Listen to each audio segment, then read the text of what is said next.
안녕하십니까 여러분 반갑습니다.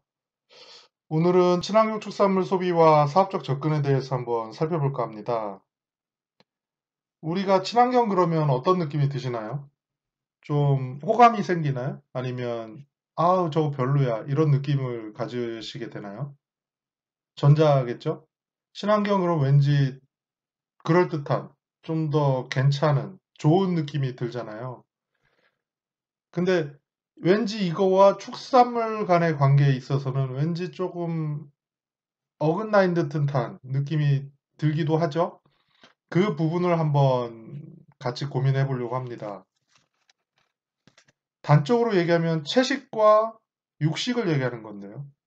채식을 하면 좋고, 육식을 하면 나쁘고, 혹시 이런 얘기 많이 들어보셨나요? 어느샌가 이렇게 이분법적인 접근을 많이 하게 됐죠. 그리고 지금 대체육류, 뭐 배양류라든지 식물성 어떤 패티로 인한 햄버거가 나오고 있잖아요.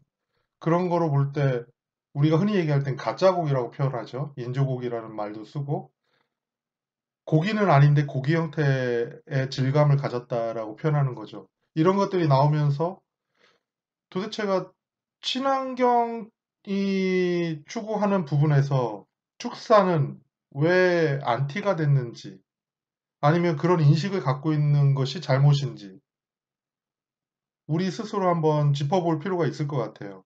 그래서 정확히 알고 나서 그런 인식을 갖고 있는 분들과 얘기할 때 좀 더 중심을 잡고 얘기할 수 있지 않을까라고 생각을 해봅니다. 자, 한번 살펴볼까요? 주요 내용은 다음과 같습니다. 채식을 하면 지구를 살린다? 맞는 얘기일까요? 왠지 그럴듯해 보이잖아요. 그리고 어쩌면 많은 사람들이 이렇게 생각하고 있을지 모릅니다. 그거에 대해서 좀 더 우리는 면밀히 한번 좀 고민해 볼 필요가 있다는 거고요. 그리고 우리가 얘기하는 친환경 축산의 개념은 뭐지? 어떤 부분을 말하는 거지라고 해서 한번 대략적으로 살펴볼까 하고요. 그리고 나서 우리가 지금 전반적인 과정에 있는 축산물 유통과 어떤 마케팅 쪽이잖아요. 그쪽에서 축산물 유통 실태가 정말 노골적으로 축산물 유통은 어떻게 이루어지고 있지? 이걸 한번 살펴보려고 합니다.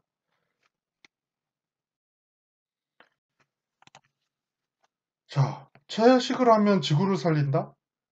마치 당연하다고 여깁니다. 육식은 no, 채식은 yes. 마치 식물을 섭취하는 것은 자연스러운 행위이고 동물을 섭취하는 것은 부자연스러운 행위라고 보는 듯합니다. 식물은 자연을 이롭게 하지만 동물은 자연을 해친다고 보기도 하는 것 같은데요. 이는 지구온난화의 원인을 두고 뚜렷하게 나타났습니다. 환경을 살리려면 식물을 살려야 하고 동물은 마치 죽여야 한다고 보는 듯하죠. 심지어 동물을 가축으로 기르지 말자고 한다는 주장도 있어요. 그래서 제가 보고자 하는 건 채식 대 육식에 대한 이분법적 사고의 함정을 좀 들여다보면서 해당 주장들이 얼마나 치열한지 그리고 육식을 부정한 틈새 시장을 놓고 채식과 배양육, 육 대체품의 개발이 얼마만큼 진전되고 있는지 한번 살펴보려고 합니다. 간략하게 말이죠. 그래서 현 상황에서 우리는 과연 채식주의를 실현해야 하는지 모를 일이라고 저는 생각하거든요. 채식주의. 우리는 육식주의라고는 하지 않지 않습니까? 그러니까 이게 좀 물론 육식을 자연스럽게 당연하다고 여기니까 그거에 구분 짓기 위해서 채식주의라는 말이 나왔을 것 같긴 한데 아무리 그렇다고 해도 우리가 채식과 육식의 어떤 이분법적 사고에서 아직도 좀 갈등 구조에 있잖아요. 그래서 저는 감히 묻고 싶습니다. 축산인들에게요. 안녕하십니까? 축산물의 위기를 저희가 처음에 볼 때도 사실은 이런 좀 느낌을 가졌죠. 왜 이렇게 우리는 좀 이렇게 왜소하고 이렇게 그러니까 뭔가 좀 핍박을 받는 듯한 느낌이 들지 않으세요? 부정적이고 뭔가 제가 좀 너무 과할 수도 있겠습니다. 그랬으면 좋겠고요, 차라리. 그런 관점에서 볼 때, 정작 축산인으로서 고민해야 할 거리는 바로 이것이라고 보는데요. 이것에 대해서 우리가 한번 면밀히 좀 들여다볼까요?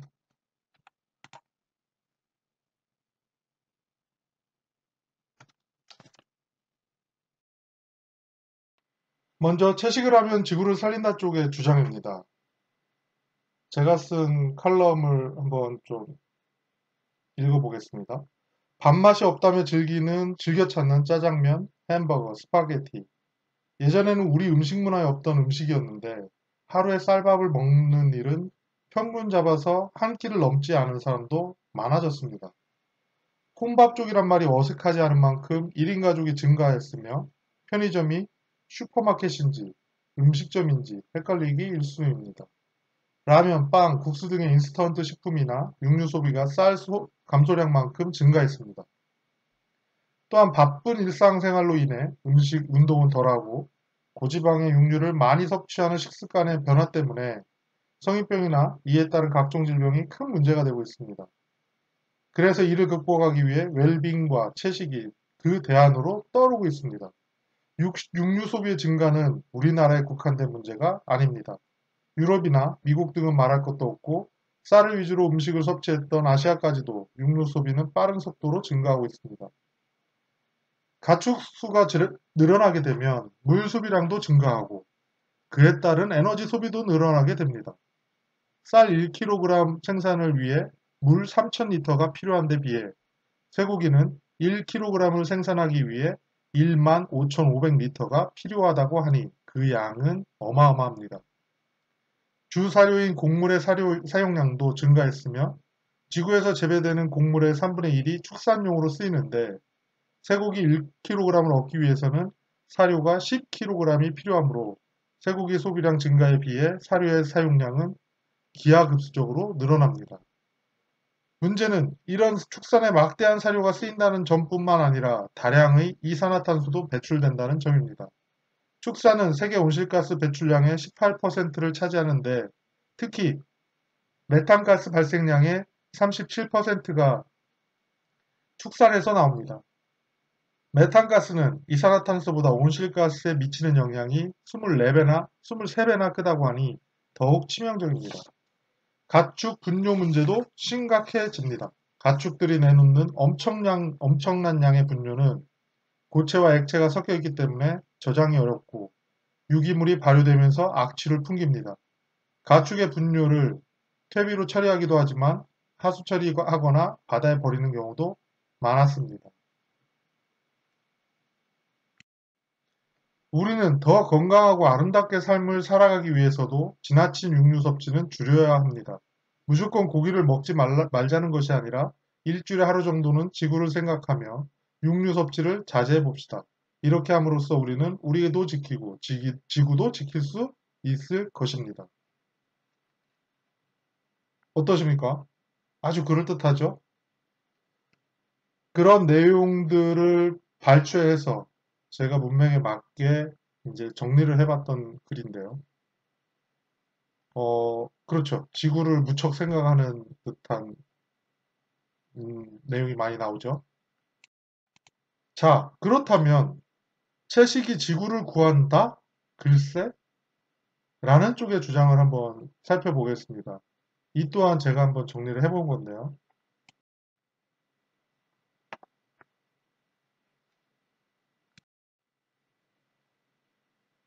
계절이 옮겨가는 환절기에는 쉽게 피곤하고 힘들어지는 경우가 많습니다. 그럴 때 옆에서 고기를 안 먹어서 그래. 내가 살 테니 고기 먹으러 가자. 고 하면 갑자기 기운이 나기도 합니다.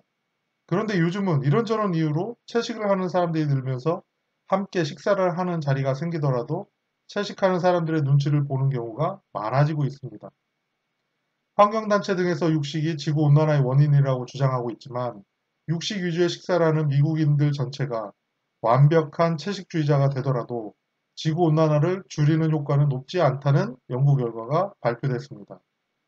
인류사에서 가장 큰 변화로 꼽히는 산업혁명 이후부터 소득이 증가하면서 육류를 먹을 수 있는 인구도 점점 늘어났다는 것인데 실제로 경제학자들은 한국가가 빈곤에서 벗어나는 가장 첫 번째 신호가 육류 소비량의 증가라고 보고 있습니다. 그러나 생태학자들이나 기후학자들은 세계적인 육류 소비 증가에 대해 맞득잖은 눈길을 보내고 있습니다. 육류 소비 증가가 지구온난화를 부추긴다는 생각 때문입니다. 현대 문명의 위기를 초래한 원인 중 하나가 인간의 식생활 변화이고 그 핵심에 육류 소비가 있다고 비판하면서 미국의 경우 곡물의 70% 이상이 소를 비롯한 가축들에 의해 소비되고 있다는 사례까지 든 미국의 경제학자이자 문명 비평가인 제러미 리프킨의 육식의 종말을 대표적인 예로 들 수 있습니다. 자, 그런데 미국 버지니아 공대 동물 축산과학과와 미국 농무성 낙농사료연구센터 공동연구팀이 모든 미국인이 비건이 된다면 과연 지구온난화를 줄일 수 있을까? 라는 극단적인 시나리오를 바탕으로 지구온난화의 원인으로 지적되고 있는 이산화탄소의 감소 정도와 그 밖의 장단점에 대한 분석 결과를 발표했습니다. 이번 연구 결과는 미국 국립과학원에서 발행하는 국제학술지 PNAS 13일자에 실렸습니다. 비건은 고기는 물론 우유나 달걀도 먹지 않는 엄격한 채식주의자를 일컫는 단어입니다. 연구팀은 도널드 트럼프 미국 대통령이 가장 좋아하는 음식이면서 미국인들이 가장 많이 먹는 메뉴 중 하나인 햄버거를 기준으로 분석했습니다. 이들의 분석에 따르면 햄버거에 들어있는 패티 4개를 생산하는 데는 동물 사료 25kg, 목초지 25제곱미터, 물 220리터가 필요하다고 합니다. 3억 2천만 명의 미국인이 모두 비건이 된다면 농업에서 만들어내는 이산화탄소 배출량은 현재 축산업으로 인해 만들어지는 이산화탄소 배출량보다 28%나 줄어든다고 합니다. 현재 미국 전체 이산화탄소 배출량 중 축산업이 미치는 영향은 절반에 가까운 49% 정도입니다. 연구팀은 일부 과학자나 환경운동가들이 주장하는 것처럼 고기를 덜 먹는다고 해서 이산화탄소를 비롯한 온실가스 방출량이 획기적으로 그리고 엄청나게 줄어드는 것은 아니라는 점에 주목했습니다. 연구팀은 고기 생산을 위해 축산업에서 사용하는 모든 토지를 식량 개발을 위한 경작지로 전환한다고 할 때 농업 폐기물을 태우는 과정에서 이산화탄소가 배출되는 한편 동물 배설물을 원료로 해 만드는 퇴비를 대체하는 합성비를 만드는 과정에서 또 온실가스가 발생하기 때문에 생각만큼 많이 줄어드는 것은 아니라고 지적하고 있습니다. 또한 완전한 채식으로 전환할 경우 현재 사람들에게 필요한 칼슘이나 비타민 A, 비타민 B12를 비롯한 영양소와 신체 활동에 필요한 핵심 지방산을 충족시키기 어렵다고 연구진은 보고 있습니다. 어떠신가요? 이 내용도 좀 그럴듯하지 않으세요? 그러니까 이쪽 주장과 이쪽 주장이 제가 볼 때도 참으로 헷갈립니다. 어디를 맞다라고 손을 들어야 될지 솔직히 모르겠어요. 이쪽 얘기를 들으면 이쪽이 맞고, 이쪽 얘기를 들으면 이쪽이 맞고, 심지어 제가 축산에 있으면서도, 채식을 하면 쥐고 살리는 거 아니야? 온난화 있다는데? 이런 생각을 하면 축산을 굉장히 비관적으로 볼 때가 있단 말입니다. 근데 또 그거를 또 이제 반대 입장에서 또 보면 또 연구를 하지 않습니까? 실제로 그런 거야? 채식을 하고 채식으로 인해서 산업이 이제 운영이 된다고 했을 때 그로 인한 어떤 다른 비용들이 더 드는 거 아니야? 라는 걱정을 한다는 거죠. 지금 있는 상태에 더 어떤 나아졌던 어떤 개선점보다 채식이 무조건 좋다라고 하는 거는 옳지 않다고 보는 시각인 거죠. 그러니까 아무튼 판단은 여러분 몫이긴 하겠지만요. 어느 한쪽이 옳다라고 할 수는 없을 것 같아요. 양면이 다 있죠. 하지만 우리는 축산을 하는 입장에서는 저쪽 시각을 알면서 우리 쪽 시각에서 충분히 답변할 수 있어야 된다고 저는 생각합니다. 그런 쪽으로 한번 좀 더 살펴볼까요? 자, 채식주의자. 채식주의자를 좀 잘 알아야 되겠죠? 채식주의라는 말이 나온 것은 금기 음식 때문이죠. 개인의 선호에서 비롯했을 수도 있고 알레르기처럼 몸에서 받아들이지 않는 이유도 있을 겁니다. 이슬람의 할랄이나 불교의 채식처럼 종교적인 배경도 클 거죠. 채식주의자도 여러 등급으로 나뉜답니다. 극단적 채식주의자는 프루테리언이라고 불리는데요. 식물의 생명도 존중해야 한다며 땅에 떨어지는 과일 열매만 먹는답니다. 야채와 과일 등 식물성 식품만 먹는 채식주의자는 비건, 베지테리언이라고 부르죠. 육류, 생선, 알, 유제품, 꿀 등 동물에게서 나온 식품은 일체 거부한다는 거예요. 육류, 생산, 알은 먹지 않지만 유제품과 꿀은 먹는 경우 락토, 베지테리언이라고 분류하고요. 육류, 생선, 유제품은 거부하지만 계란은 먹는 경우 오보, 베지테리언이라고 합니다. 이렇게 좀 많이 다양하죠. 그렇게 구분짓고 있고 그만큼 이제 세밀하게 어떻게 보면 이제 그 사람들이 많이 발생했다라고 보는 거겠죠. 또 뭐 폴로테리언도 있답니다. 붉은 육고기를 안 먹는 것은 같은데 해산물, 계란, 유제품에다가 닭이나 오리 등 조류는 먹는 경우랍니다. 이렇게 참 다양한 것 같아요. 채식주의자들. 자, 다음은 배양육입니다. 혹시 그 미국의 신생기업 맨피스 미츠 혹시 들어보셨나요? 언론에 자주 보다 보면 나오는 이제 기업명인데요. 여기서 이제 치킨, 배양육 치킨 요리 시식회를 했는데 정말 비슷했다라는 어떤 평, 어쩌면 자평일 수도 있고 언론 홍보를 위한 어떤 그런 걸 수도 있지만 만약 그게 사실이라면 이라는 생각을 또 하게 만들더라고요. 육류 대체품 가운데 연구가 활발한 분야가 배양육과 식물성 고기입니다. 배양육은 이제 세포공학 기술의 발달하면서 이제 등장한 제품인데요. 동물 조직에서 분리한 세포를 실험실에서 배양해서 얻은 고기를 말합니다. 우리나라도 지금 그 벤처 기업이 지금 하고 있죠. 그리고 전 세계적으로도 이 부분에 관심을 갖고 접근을 많이 하고 있고요. 그리고 뭐 우리가 흔히 아는 마이크로소프트나 저기 타이슨 같은 기존 업체들이 이쪽 분야에 과감한 투자를 지금 많이 하고 있다고도 들었습니다. 그러면서 배양육이 내세우는 게 공장식 축산업이 비판받잖아요. 그래서 과도한 메탄가스 배출 같은 환경오염 문제를 해결할 수 있다라는 점을 내세운다는 거죠. 그럼 배양육은 축산인가요? 아닌가요? 이것도 참 의문이라는 겁니다. 이건 가짜고기 아니거든요. 동물성 조직에서 배양시킨 거라고 했잖아요. 동물이라는 거죠. 이건 뭐 인조고기나 가짜고기는 아니죠. 고기의 조직은 맞으니까. 그러니까 이게 굉장히 좀 걱정스러운 부분이죠. 아니면 뭐 산업혁명처럼 그쪽으로 확 바뀔 수도 있는 어떤 여지? 이런 것도 또 열어둬야 되는지 고민거리가 되는 거죠. 자, 그러면 또 식물성 고기의 대표적인 사례는 임파서블 푸드라는 이제 벤처기업인데요.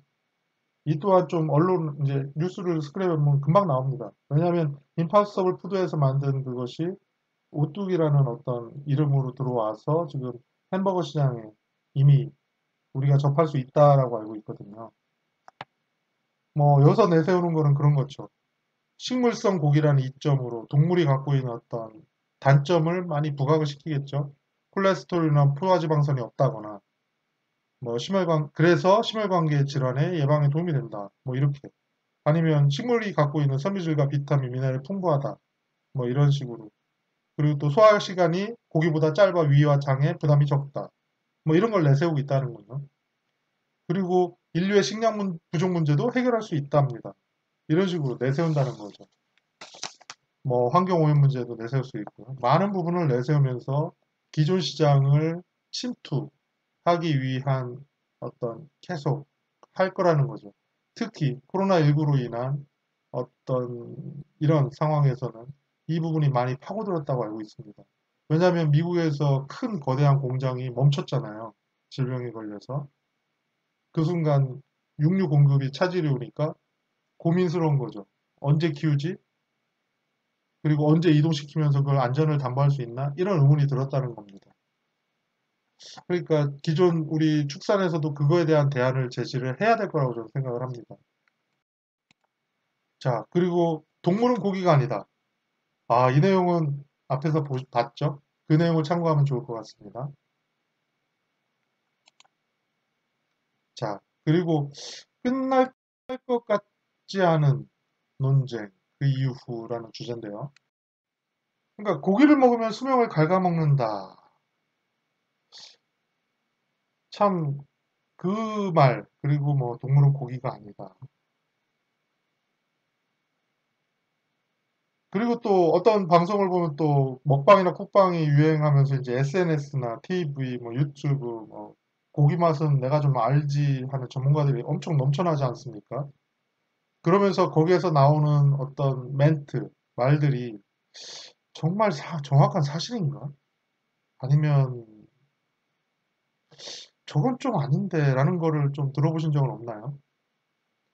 그러니까 너무 그런 방송들이 많아지면서 이게 긍정적인 거는 괜찮지만 다소 좀 민감한 사항들은 또 마음이 불편합니다. 사실은. 그렇다고 또 그걸 다 막을 수는 없는 노릇이잖아요. 다 자기 주장을 가지고 있는 거고 어느 것이 딱 하나 옳다라고는 또 할 수도 없으니까. 하지만 아무튼 잘못된 어떤 축산 정보를 확산한다라는 거에서는 사실은 참 안타깝죠. 안타깝고 우리가 이제 어떻게 해야 되는지에 대한 이제 얘기를 하는 거죠. 뭐 마블링의 음모, 육식의 종말. 참 정말 이름 잘 만들어 놓은 것 같아요. 정말 와닿잖아요. 아, 마블링의 음모, 육식의 종말. 마치 이제 끝날 것 같은. 그래서 더 우리가 더 분발해야 될 때라고 생각을 합니다. 아무튼 우리가 지금 주류잖아요. 비주류에 대해서 지나치게 방관하지는 말지만 비주류에 대해서 주류화하려고 노력할 거 아닙니까? 특히 지금 편승돼 있잖아요. 뭐 지구 오염 문제, 환경 문제, 기후 문제, 온갖 잡다하게 다 연결돼 가지고 지금 이제 막 침투하고 있지 않습니까? 이런 상황에서 우리가 할 것은 제대로 알기, 그리고 그 제대로 아는 걸 알리기, 그리고 우리 편 만들기, 뭐 이런 거라고 생각을 합니다. 예, 그러면 이제 다음으로 넘어갈까요? 자, 그런 방향에서였을까요? 2014년에 정부가 지속 가능한 친환경 축산 종합대책을 발표했습니다. 이 내용을 한번 보시길 권하는데요. 여기에는 정말 종합적으로 들어가 있어요. 기존에 있었던 어떤 합리화, 구조 개선 이런 방향보다 전환이 됐습니다. 친환경 관점에서 다시 정리를 했다라고 보는데요. 뭐 상당 부분은 기존에 있었던 것들이 그냥 가져왔죠. 어쩌면 이어지는 어떤 정책이니까. 하지만 그에 상응하는 만큼 친환경 쪽으로도 많은 접근을 이뤘거든요. 그래서 지금 내용을 여기서 보시면 뭐 대략 아시겠죠? 뭐 악취라든지 이런 데 관심을 크게 갖고 있고 계속 강조되고 있죠. 어제 신문에서도 제가 본 것 같아요. 장관이 직접 나서서 얘기했죠. 악취 쪽 지정해서 관리를 하겠다. 그리고 친환경 축산물 공급을 활성화하겠다. 뭐 그리고 산지 축산 등 새로운 생산 모델을 뭐 도입하겠다.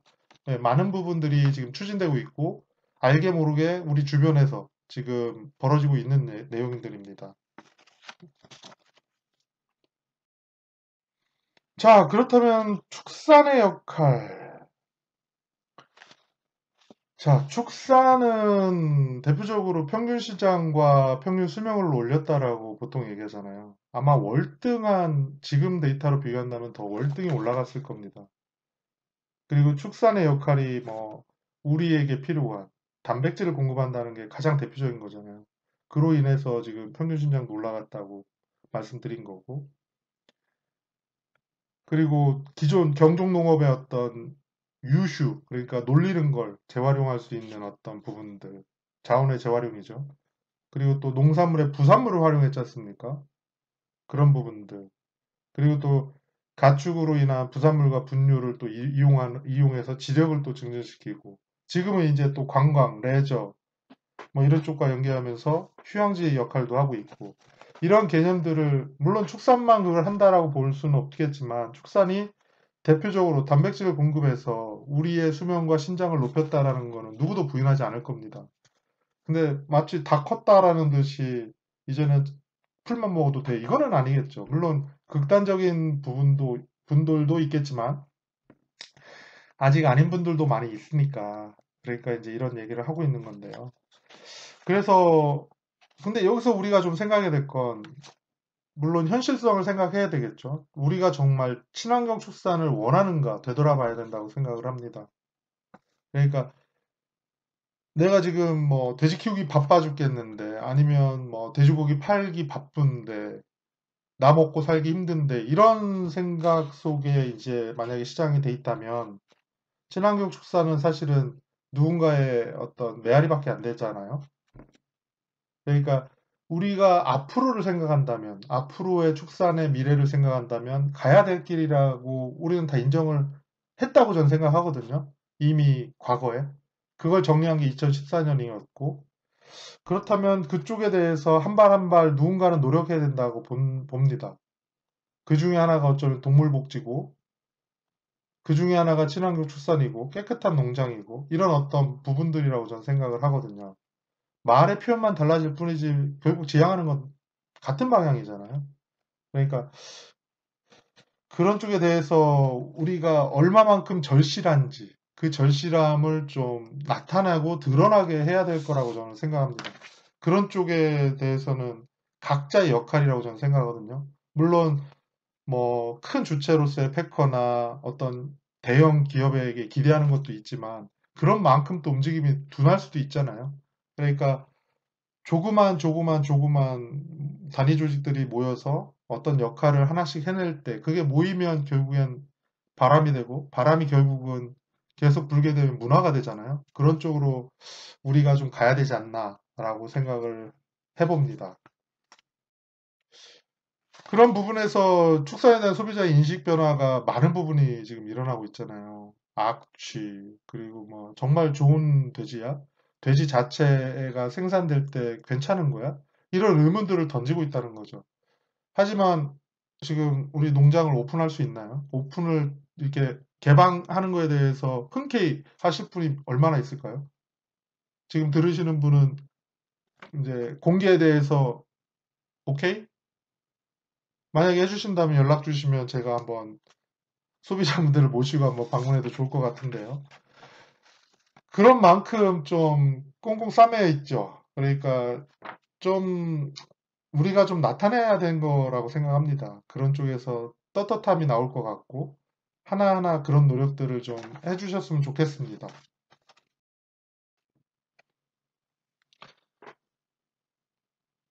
다들 뭐 알고 계시잖아요. 정말 이제 환경을 떠나서는 안 된다. 현실은 물론 어렵고 막 이제 어떤 돈들이 비용이 많이 들어가겠지만 그래도 방향은 그렇게 잡고 가야 되지 않나.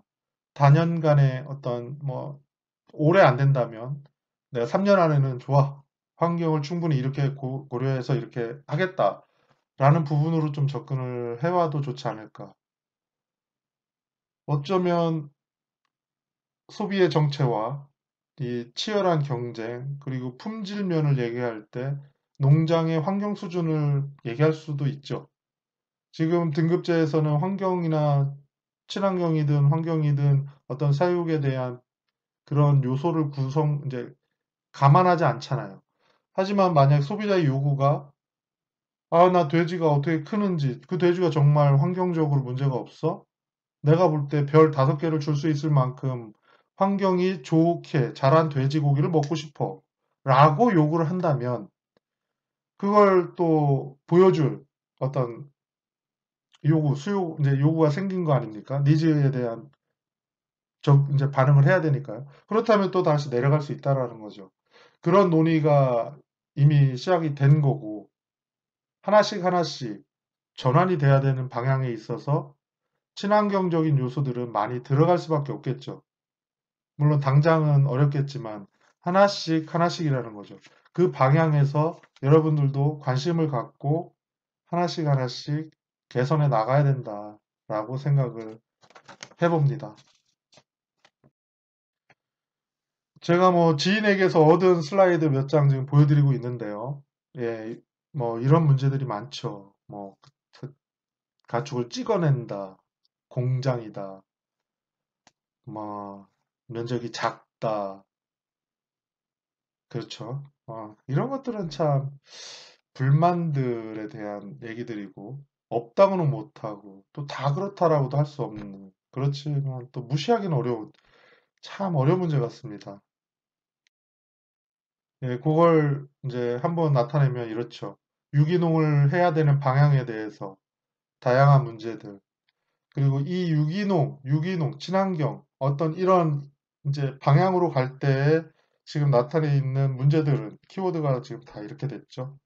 여기서 가장 큰 건 질병 발생, 제가 볼 때요.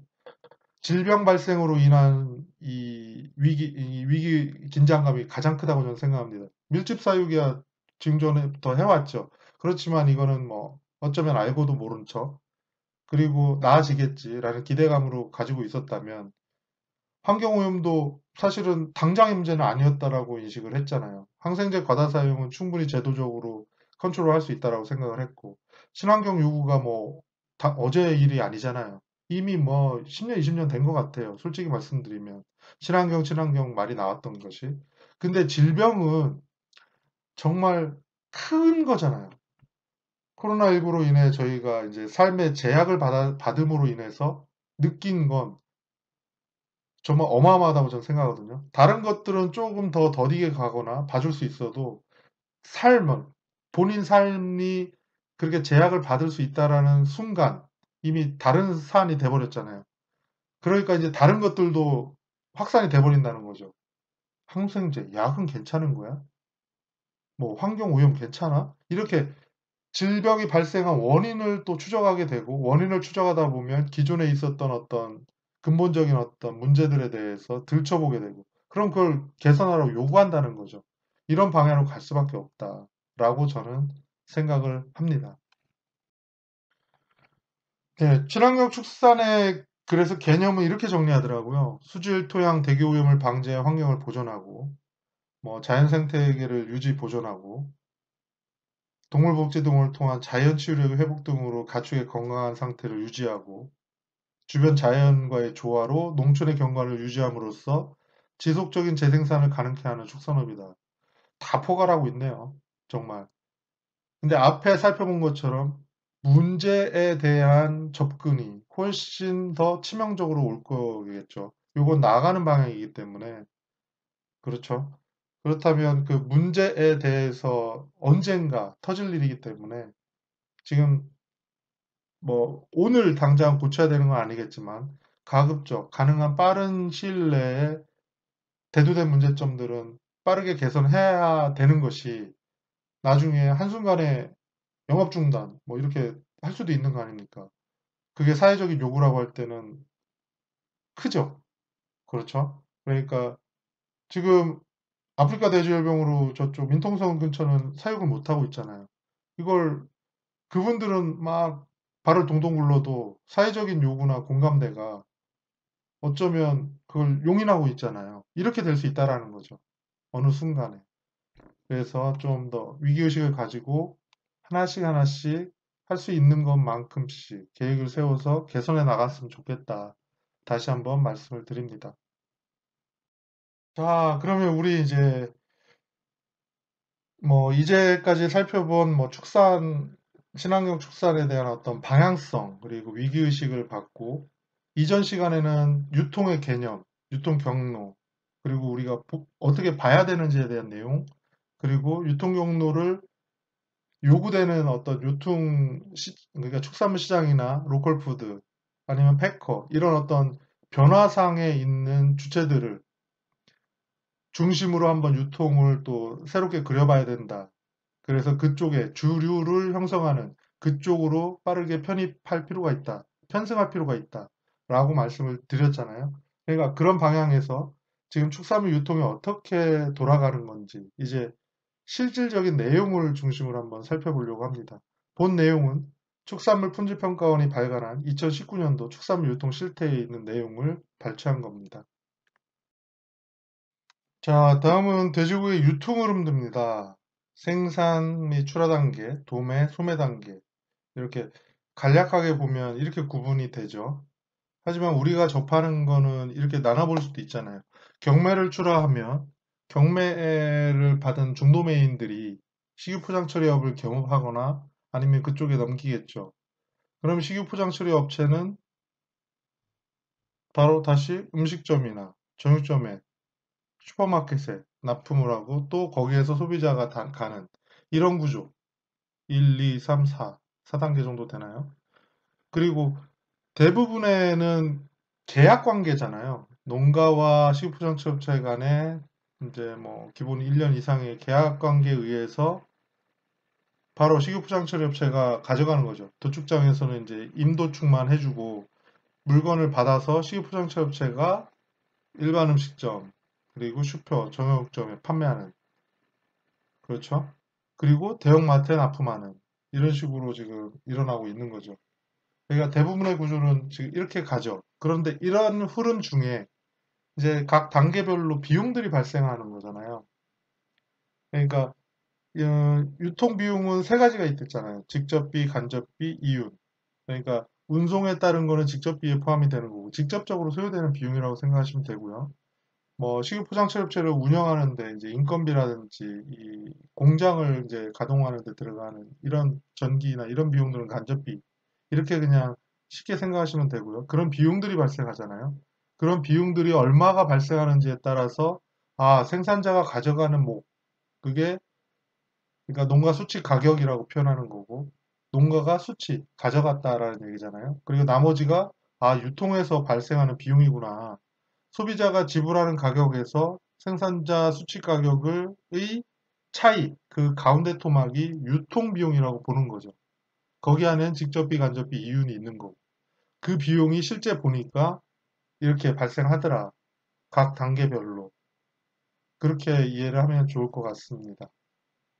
그리고 지금 많은 부분이 지금 소매 단계에서 대형마트와 정육점에서 지금 소비가 되고 있다고 보고 2차 가공이 약 13%, 급식이 6%, 일반 음식점. 근데 여기서 주의할 점은 식육포장 처리업체에서 정육점이나 대형마트 간 것이 있고 대형마트는 주로 소비자한테 직접 가지만 정육점에서 다 팔 수도 있지만 대체로 정육점에서 다시 일반 음식점, 조그만 이제 식당들한테 다시 납품이 들어가는 이런 구조도 있다. 그러니까 일반 음식점 이 비중이 훨씬 커진다라고 보는 게 맞습니다. 근데 거기까지 아직 조사가 진행이 되지 않아서 이렇게 표현이 됐을 뿐이다라고 이해를 하시는 게 좋을 것 같아요. 그리고 슈퍼마켓도 슈퍼의 어떤 정육 코너를 얘기하는 거니까 이것도 어떻게 보면 식육 판매업 같이 보는 거잖아요, 정육과. 그럼 거기서도 식당에 납품하는 어떤 그런 노력들을 할 거고 슈퍼마켓에는 또 하나로마트가 또 들어가잖아요. 하나로마트도 급식이든 뭐든 납품을 하지 않습니까? 그러니까 다시 역으로 급식이나 일반 음식점 2차 시장으로 또다시 간다라고 해석을 하시는 게 좋을 것 같아요. 그렇지만 이건 이제 간략히 보기 위해 지금 현재로서 이렇게 보는 것조차 크다. 그리고 의미가 있다. 이렇게 접근하는 게 좋을 것 같습니다. 2018년 대비 19년에 생산자 가격은 11.5%가 하락이 됐답니다. 그러니까 어떤 이유에 의해서 농가 수치 가격이 떨어진 거죠. 그렇죠? 18년, 19년 뭐가 있었을까요? 그러게요. 뭐가 있었지? 한번 고민을 해봐야 될 것 같아요. 이런 원인들이 나와야 되는 거죠. 시장의 흐름 속에.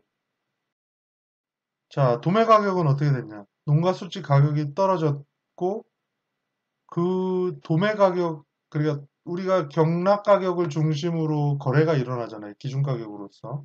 그랬을 때 당연히 도매 가격도 떨어졌겠죠. 근데 폭이 좀 다르죠. 그렇죠. 그럼 도매 가격에서 농가 수지 가격, 그 차이에 대한 비용이 더 있었다는 얘기인 거고, 한 번 더 해석을 또 해볼 필요가 있는 거죠. 일단 소비자 가격은 농가 수지 가격이 떨어지고 도매 가격이 떨어지고, 어쩌면 도매 가격이 떨어졌기 때문에 소비자 가격이, 아니 생산자 가격, 농가 수지 가격이 좀 적어진 거죠. 그리고 도매 가격이 떨어졌어요. 그런데 소비자 가격은 오를 수도 있고 낮을 수도 있지만 소비자 가격이 하락하니까 도매 가격이 떨어졌다. 어떤 게 선이고 어떤 게 후일지는 정확히 모르겠지만 시간적으로 봤을 때 어떤 시장 전체적인 상황에서 1년치를 봤을 때의 개념이잖아요. 특히 이건 해당 월을 조사하는 거기 때문에 1년을 다 담보할 수는 없지만 그래도 그 해마다의 특정 월을 기준으로 보기 때문에 그래도 대표성이 있다고 좀 생각이 들잖아요. 그래서 한번 비교해 본 데이터니까 18년에 같은 월에는 68만 원이었는데 같은 월에 2019년은 61만 원이다. 그러면 소비자가 지불한 게 이만큼 낮아졌다. 지갑을 덜 연 건지, 가격이 떨어진 건지. 그렇죠. 소비는 대체로 다 됐다라고 봤을 때 가격이 하락한 거잖아요. 그럼 가격이 하락한 요인은 뭐지? 경기가 침체됐었나? 그러니까 어떤 분위기가 있을 거 아닙니까? 그런 내용들을 떠오르나요? 19년에 뭐가 있었지? 네. 그게 답이죠. 자, 그렇다면 유통 비용률은 어떻게 됐느냐? 유통 비용률은 증가했다고 나오잖아요. 그러면 유통 비용률, 비율이잖아요. 금액이 아니라. 금액은 아마 이제 다시 봐야 되겠지만, 비용률은 한 0.5% 증가했다. 그렇다면 그 차지하는 비용들의 단가가 올라갔겠구나. 비용이 발생해. 아니면 더 많이 운송을 했구나. 이렇게 이제 추정할 수 있잖아요. 우선은. 자, 공급량 두수는 늘었죠. 그럼 여기서 그냥 단순히 한번 생각해 봤을 때 두수가 늘었기 때문에 도매 가격이 떨어졌다? 그리고 소비자한테 덜 팔렸다? 아니면 소비자 수요가 그만큼 못 따라갔다? 그러니까 역으로 도매 가격이 떨어졌고 농가 수지가 하락했다. 아니면 어 이제 잘 팔릴 때가 있잖아요. 4월 달에 가격이 오르기 시작해서 5, 6, 7, 8, 9, 5, 6, 7, 8, 9 정도의 7, 8월에 집중돼서 팔려야 되는 어떤 부분들에 있어서 그만큼 수익을 달성 못했다거나 그러면 전반적인 부분에서 그 하락 요인이 발생할 수 있잖아요. 다른 어떤 이유가 있을까요? 지금 이게 7월 기준으로 아마 비교했으니까 가장 화랑할 때 아닙니까? 돼지고기가 가장 어떻게 보면 가격이 좀 잘 받쳐줄 때 공급량은 늘었고 이게 1년치에 대한 공급량이니까 사실은 1년치를 7월로 비용과 같이 비교해서 지금 보는 거라서 이제 좀 네, 고민을 해봐야 될 것 같네요.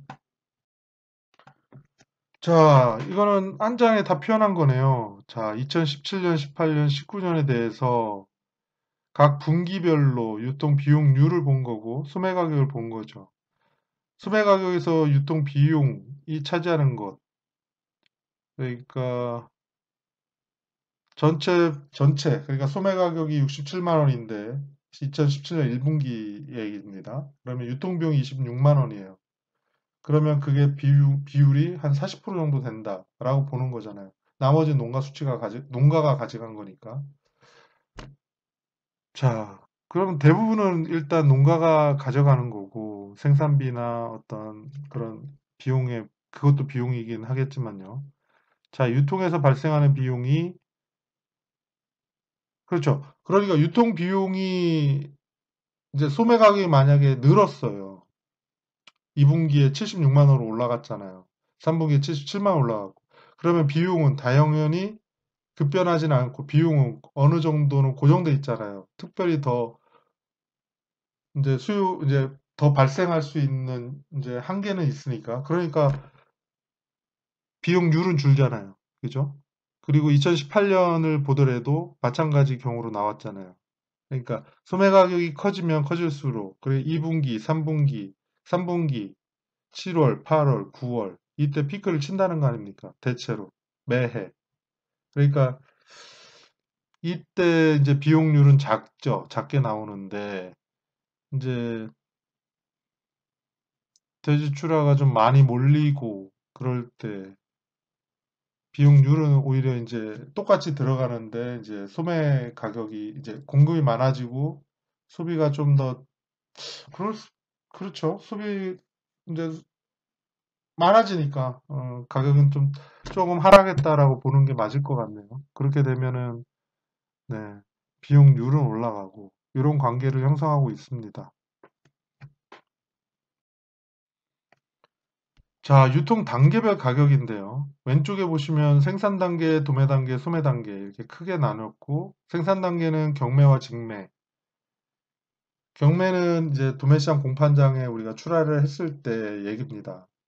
출하량의 약 6%라고 아까 받고, 나머지는 이제 직매, 직접 거래에 의해서 이제 도축 의뢰하고, 이제 그 돼지를 사간 사람한테 보내는 부분들, 그런 내용이죠.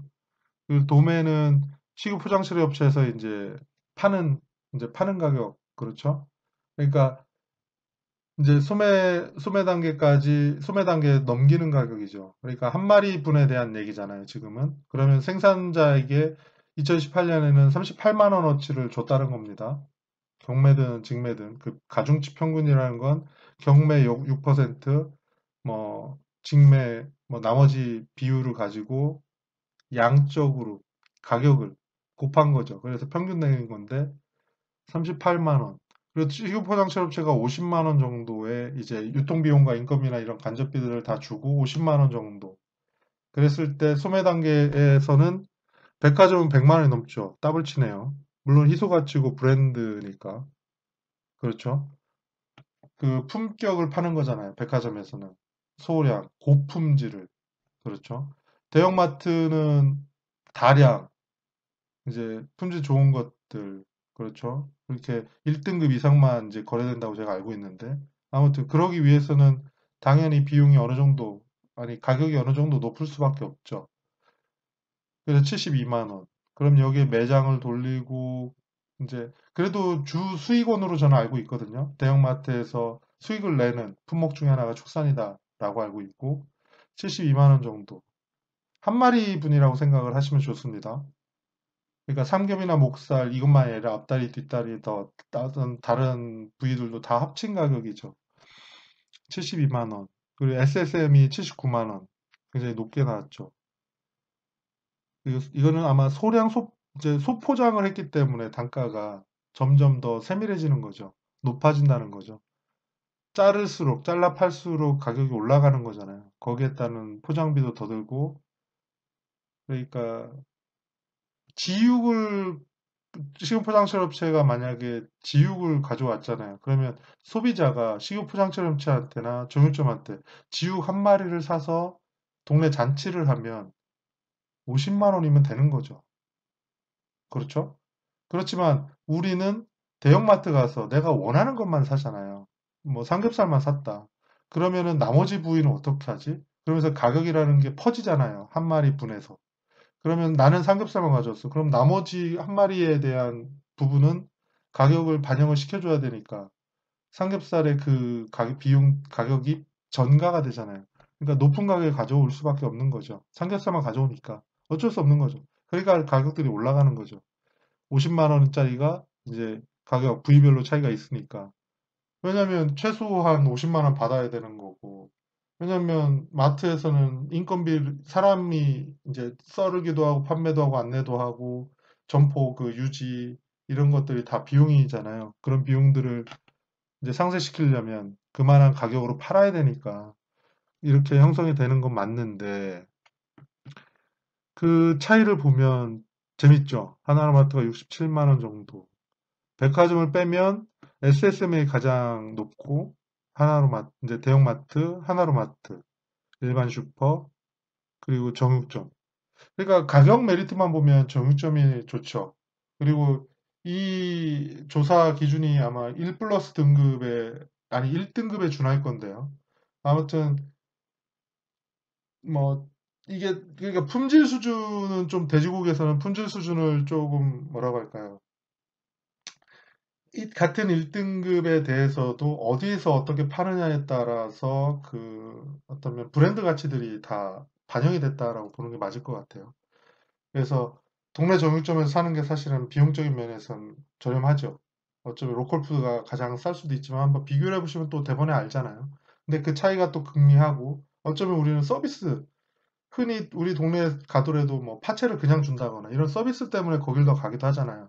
어차피 파를 사면 뭐 2,000원, 1,000원, 2,000원 하는데 그냥 고기 사면 파채를 주니까 또 편하니까 서비스 받는다고 생각하니까 거기에 거래하는 거잖아요. 그러니까 딱히 어디를 정해서 하지 않더라도 지금 이 부분은 그 판매하는 가격만 보고 합산한 거기 때문에 반드시 이렇다라고 보면 안 좋을 것 같아요. 대체로 이렇다라고 보는 게 맞지 정답이다라고 보는 건 아닌 것 같아요. 여기에서는 지금 할인이 되지 않은 부분들, 그리고 어떤 서비스적인 측면들이 다 빠져 있잖아요. 어쩌면 SSM만의 어쩌면 그러니까 거기를 가는 사람들과 그곳에서 판매가 이루어지는 어떤 행위에 있어서의 그런 것들이 반영이 됐다라고 봐야 될 것 같다라는 거죠. 그리고 2019년에는 이제 대부분이 이제 하락이 됐네요. 그랬을 때 그 비율이, 그러니까 가장 크게 떨어진 게 사실은 도매 단계에서 식유 포장처리 업체들이 확 빠졌네요. 농가 수치가 11% 빠질 때 식유 포장처리 업체가 16%가 빠졌으니까 상당히 많이 빠졌는데요. 16%. 그러면 그만큼 빠져줘야 되는데 소비자 가격이 그렇죠. 근데 가중평균만 보면 10% 정도 빠졌잖아요. 그렇다면 유통의 부담으로 작용했다라는 거죠.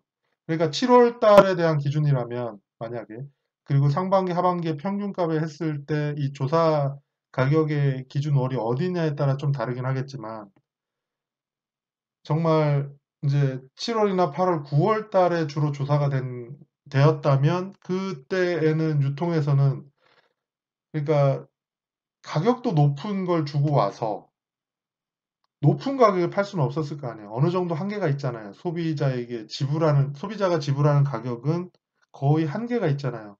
어느 가격을 넘어가면 금겹살 얘기가 나와버리니까. 그렇죠. 그런 어떤 경계심이 있잖아요. 그러니까 소비자 가격은 잘 올라가지를 못하는데, 근데 농가 수출 가격은 또 그만큼 쳐줘야 돼, 가령. 그랬을 때 그 부담은 다 유통이 얻는. 그러니까 사실은 1년에 이제 봄, 여름, 가을, 겨울에 그래프를 그리면 겨울에 낮은 가격이 4월에 올라가기 시작해서 6, 7, 8, 9 이렇게 올라가다 10월 달에 떨어지고 다시 반등을 하는 이런 그래프거든요. 그랬을 때 사실은 마치 유통이 재미 보는 건 높은 가격일 때라기보다는 어쩌면 좀 더 낮은 10월 달 이럴 때 유통이 좀 더 우위에 있죠.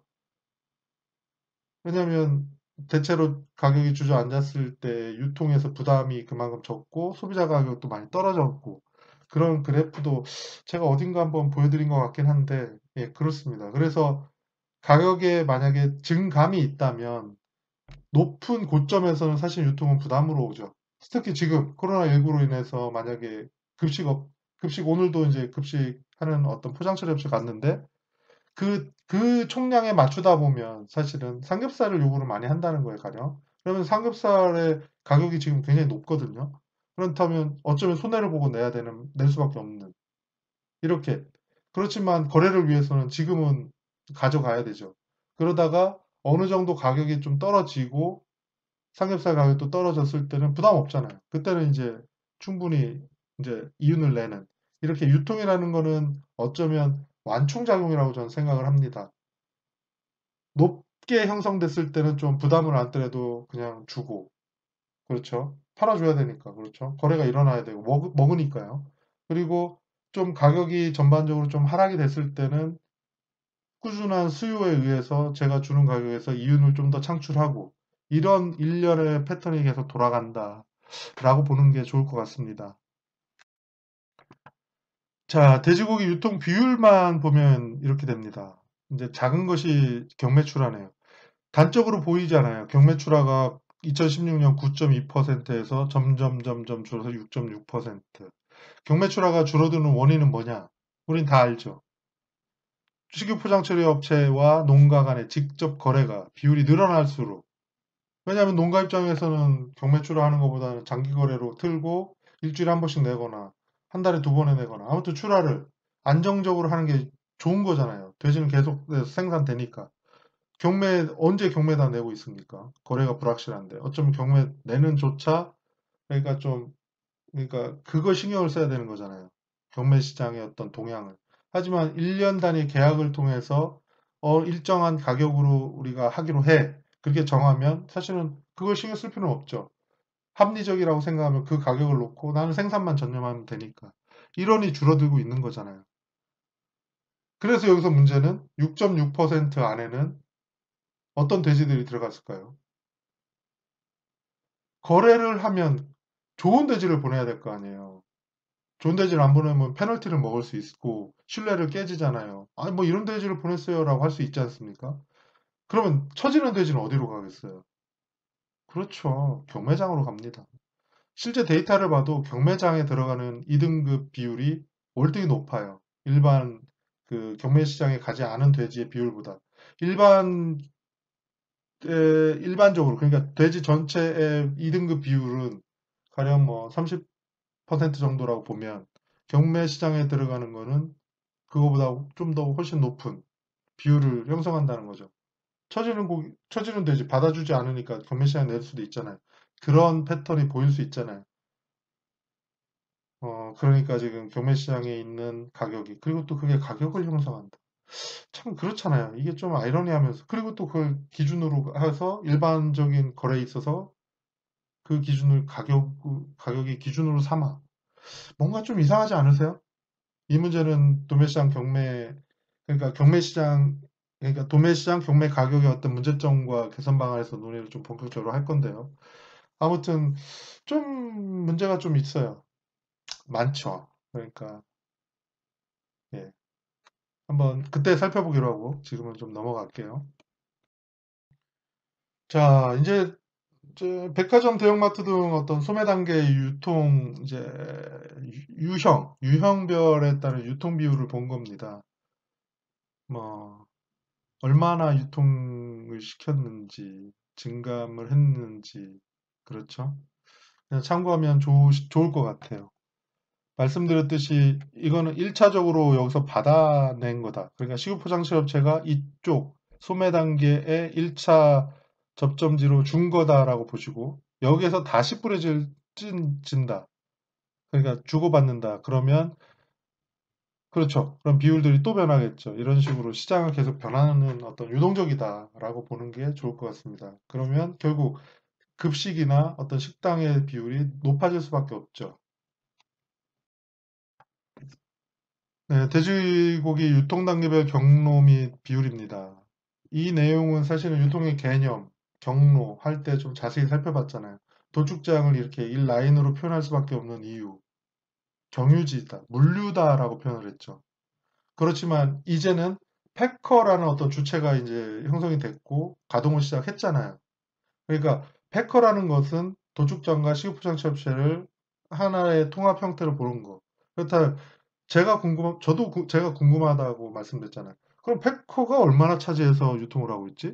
그러면 식육포장지업체에서도 규모별로 봤을 때 가령 1일 500두 이상 처리하는 업체들은 얼마나 되지? 이런 것들이 좀 궁금해지잖아요. 그렇다면 좀 세분화해서 보여줄 필요가 있다. 물론 도매 단계에서 100을 때려서 소매 단계로 보내도 그건 상관없다고 보는데 이 중간에 도매 단계에서의 어떤 역할론을 볼 때는 좀 궁금하다는 거죠. 소매 단계에서의 차지 비율이 사실은 이 비율, 대형마트가 한 23%다라고 했을 때는 이 소매 단계 타겟을 정할 때는 참 좋긴 하겠지만 사실은 유통시장의 중심은 도매 단계에 있잖아요. 소비자가 소비자의 트렌드를 볼 수 있는 것도 여기 저는 뭐 좀 애매모호한 말이긴 하지만 아무튼 도매 단계를 구성하는 다양한 형태의 시장들을 좀 들여다봤으면 좋겠다. 그 중에는 축산물 시장이 있고 전통 시장에 해당이 될 거고 그렇다면 패커도 있고 그리고 식육포장지업체별 규모별 좀 나눠볼 수도 있겠고 브랜드도 있을 거고 그렇다면 그 주체들에 대한 역할들을 좀 보고 양적인 흐름을 좀 봐도 재밌겠다라는 생각이 드네요. 어디에 얼마만큼 이제 보내시는지 그런 내용들을 좀 자기 거래처와 비교해 둬도 좋을 것 같아요. 그냥 단지 내가 팔았어라고 끝내지 마시고 그 판 곳에서 그러면 어디로 주로 내 돼지를 이제 보내서 팔리는지 그런 데를 귀 기울여 보시고 그리고 소비자에게 내 고기가 어떻게 맛있게 어필이 되는지 그런 것도 들어보시는 것도 굉장히 도움이 될 것 같습니다. 사실은 결국은 식육포장지업체가 원하는 건 소비자가 원하는 소비자 입맛에 맞는 거를 하는 거잖아요. 그렇다면 그런 정보를 들으면 들을수록 그리고 내가 키운 돼지에 대한 평가가 올라가면 올라갈수록 사실은 알면 알수록 단가는 올라간다라고 저는 생각하거든요. 그러니까 관심은 결국 돈으로 돌아온다. 그러니까 너무 이 농장만 집중하지 마시고 사실은 잘 키운 돼지는 잘 팔아야 되잖아요. 그러니까 제가 봤을 때는 키우는 건 잘 키우시는데 잘 판다라고 생각할 때 물음표를 좀 찍게 되더라고요. 그러니까 잘 판다라는 건 내 돼지에 대한 평가, 소유자 평가나 어떤 시장에서 반응을 좀 더 모니터링 하셔야 될 것 같아요. 직접 하실 필요 없잖아요. 그렇죠? 물어보시면 될 것 같아요. 그런 노력만 좀 해보시면 참 좋겠다. 예, 생각을 합니다. 여긴 부산물 얘기네요. 부산물은, 네, 이렇게 부산물 처리업체, 도매시장, 뭐 농협 유통, 이렇게 해서 흘러간다. 그리고 부산물은 도축 이제 의뢰하게 되면 재경비에 이제 상쇄되는 비용으로 처리가 되죠. 그런 식으로 해서 농가 부담도 없고, 그런 식으로 이제 처리가 되는 거죠. 뭐 참고하시면 좋을 것 같아요. 부산물은 뭐 시간이 된다면 별도로 한번 살펴보겠습니다.